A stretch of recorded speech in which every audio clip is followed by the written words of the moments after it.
৬০০টি সোনার কয়েনের লোভে টাকা খোয়ালেন প্রবাসী। বিস্তারিততে যাওয়ার পূর্বে আপনারা যারা এই চ্যানেলে নতুন, চ্যানেলটি সাবস্ক্রাইব করে কমেন্টের মাধ্যমে আপনার মতামত শেয়ার করুন। একটি ফোন কল সোনার কয়েন আছে জানিয়ে পার্টনারে কাজ করার প্রস্তাব, এটি ছিল প্রচারণার একটি টোপ। আর সেই টোপ গেলে ৩ লক্ষ টাকা খুইয়েছেন চট্টগ্রামের এক প্রবাসী।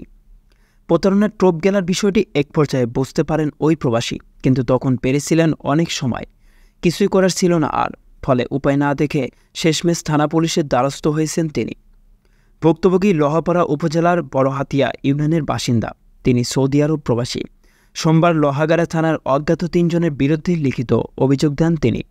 অভিযোগে ভুক্তভোগী উল্লেখ করেন, অচেনা ব্যক্তিরা তার মোবাইলে কল দিয়ে তাদের কাছে ৬০০ পিস সোনার কয়েন আছে বলে জানান তাকে তাদের পার্টনার হিসেবে কাজ করতে বলেন। পরবর্তীতে তাদের কাছ থেকে ৬০০ পিস কয়েন কিনে নেন ভুক্তভোগী, যার মূল্য ৩ লক্ষ টাকা। পরে বাড়ি যাওয়ার পর ভালোভাবে যাচাই করে দেখে ভুক্তভোগী বুঝতে পারেন কয়েনগুলোর নকল।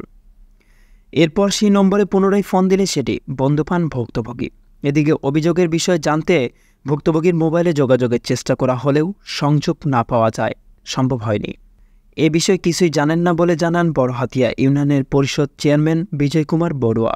লোহাগাড়া থানার এসআই নাসিমা আক্তার বলেন, এ বিষয়ে একটি অভিযোগ পেয়েছি, তদন্তপূর্বক যথাযথ আইনি ব্যবস্থা গ্রহণ করা হবে। সংবাদে এ পর্যন্তই। পরবর্তী নিউজ আপডেট পেতে আমাদের সাথেই থাকুন। ধন্যবাদ।